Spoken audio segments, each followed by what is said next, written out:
things.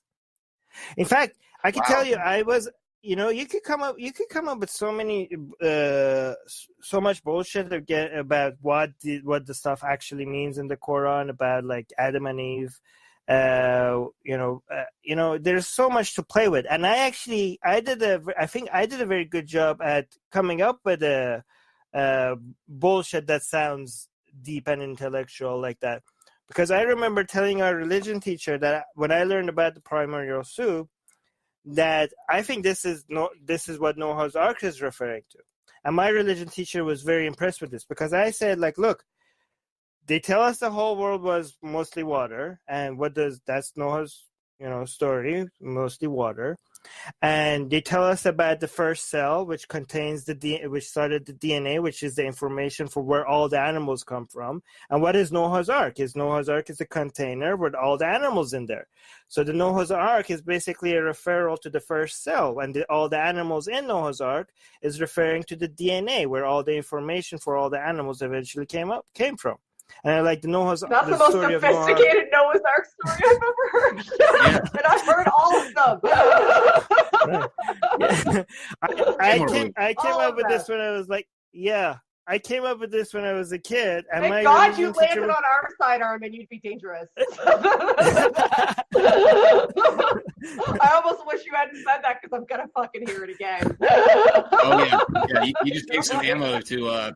That's not the last time I'm going to hear that, and it's your fault. So just sit with that for a minute. Let that wash over you. No, but I'm just saying, it's so easy to come up with this stuff. Like, look, it sounds profound, but it's just, you could just... if you write the Bible, and we could do this with any story, right? You could do this with like Notre Dame stories. Like, you could come up with, you just have to look for stuff, and you could just make it relate to whatever you want. This is why some conspiracy theories sound very profound. As long as you have enough stories and media or whatever to work with, you will be able to connect anything with whatever you want and make it sound very profound. It's fascinating to me that's what brought you out of it. That's a good question, Kyle. All right, Shannon, politics. Yeah, we have a limited amount of time. We want to get to super chat. So I noted a video and stuff that you were sharing on Twitter and Facebook that you guys are becoming a political movement now at the Atheist Republic. So I wanted to give you an opportunity to talk a little bit more about that and what your future plans are. Please, yes, and also anybody that becomes a member of Atheist Republic or atheistrepublic.com will have a seat on our weekly meetings regarding how to. We're coming up with a lot of plans on how to move forward with this. So go to atheistrepublic.com and become a member. And basically, what we decided is that we made the world's biggest community of atheists in the world, but we got tired of playing defense. Right? We told, like, what are we doing? Like, we're saying people are attacking atheists and they're mistreating them, and they're putting them in jail or killing them, or putting them on watch lists and all that nonsense, or hunting them down or stuff like that. They make and there doesn't seem to be that much of an outcry on a global scale or any kind of reaction to that. I say, if these people, when Jews get attacked, there's a lot of advocacy and groups and organizations defending the Jews, as it should be. When Muslims are attacked, there are a lot of advocacy groups and organizations defending Muslims, as it should be. Same with Christians, right? When Christians are oppressed in Egypt, for example, there's a lot of churches around the world that support them. There doesn't seem to be that strong of an advocacy groups when atheists are attacked. There doesn't seem to be that strong of a backlash. And we said we are tired of just playing the defensive game. When atheists are under attack, we just try to provide them a community. We want to start going after the people that are threatening atheists. We want to make it more of a political nightmare for people. Like for example, when the Malaysian deputy minister, when our consulate members in Kuala Lumpur were attacked, when he said that we need to hunt down the atheists, when the reaction to that was a fraction of what it would have been if any government official anywhere in the world had said, we need to hunt down the Jews, we need to hunt down the Christians, or we need to hunt down the Muslims. Then we see this, there's a gap here. We see that there is not enough of a cost to mistreat atheists, and we want to make that cost greater. We want to go on the offense. We don't want to just protect atheists. We want to go after the people that are attacking the atheists. We want to go after the laws that are against atheists. We want to go after the organizations, the institutions, the countries, and the people that are going after the atheists. And we have a very specific way of doing this. We want to make a huge noise every time, and we want to make sure that there is an international backlash next time an atheist is attacked. But we need to grow, and we need to do this with the people that join us as members. We need to find enough resources to be able to do this, and we have a lot of plans on this. And we do have weekly meetings on every week with regards to what we're planning on doing. So we want to be very transparent about it. We're recording these meetings, and we put it on Atheist Republic's YouTube channel. We publish them there. So go check them out. And if you do want to be part of it, if you're tired of just complaining about religion, and you actually want to be not just complain and be part of the solution as well, consider becoming a member at Atheist Republic. Aren't you also essentially having almost like a democratically elected caucus, sort of like with representatives? Well, it's a republic. We call ourselves an Atheist Republic. That's just not going to be a name, right? Right now, everything has been... No. Everything well, and we're not a democracy, we're a republic, so there are some standards that we have that are not up for negotiation or discussion. Mm-hmm. But the people that are execute the values and the ideas that we have are elected and are selected always by our community, whether if it's in our Facebook group or whether it's in any other groups. And now that we are a political movement, once we reach a certain amount of membership, we are going to have a council of experts, but we are also going to have a parliament. And the council of experts is not going to be elected because it's going to be based on qualifications and academic background. But the parliament is going to be elected based on by our members. And that goes through the way we have done everything for the past 15 years.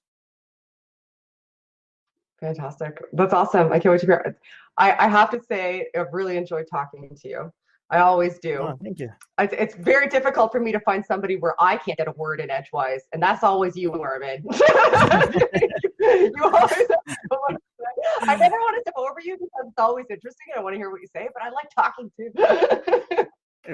I enjoy listening to you, so you don't let me. Thanks, Armin. Yeah. No. I enjoy it. You're a guest here, and everybody listens to me flap my lips all the goddamn time. Don't worry about me.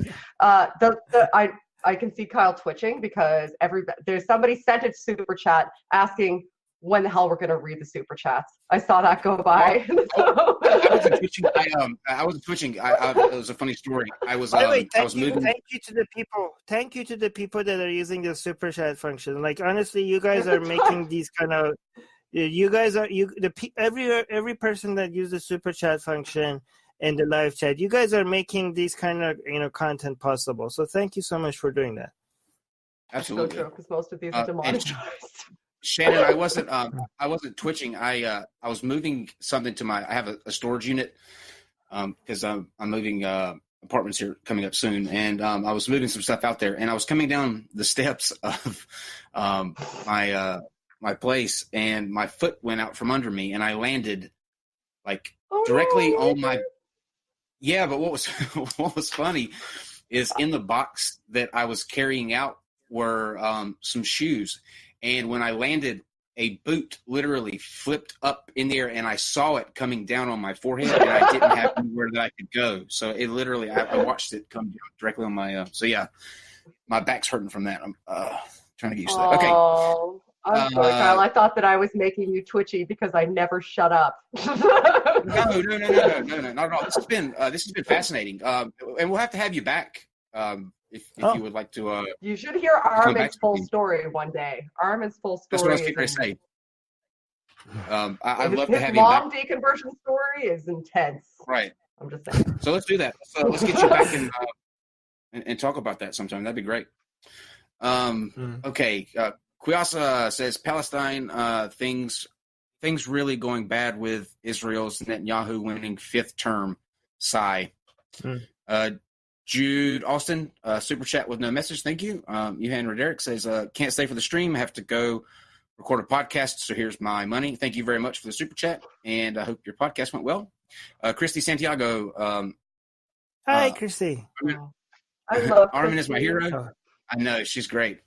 Armin is my hero. He nailed it again. The world needs more humans like Armin and his co-hosts. Ali, hashtag Atheist Republic fam. Love ya. Armin, Kyle, and Miss Q. I love Ali too. Love you. Too. And I love Ali. Pragmatic Culture, who is a theist. He's got two. The next one's very interesting, but we'll start with this. This first one. He says, "Don't know if this guy runs the Atheist Republic Twitter, but tell him thanks anyway for making memes so that it's easy for theists like me to dunk on them." Ooh, like to respond to that? No, you're welcome. We have had many believers. We have had many believers going after memes that they thought that were low-hanging fruit, and they became part of the Atheist Republic family because of every time they wanted to respond to a meme, and a lot of them eventually came for the memes and deconverted because of our members that were there in the comment section.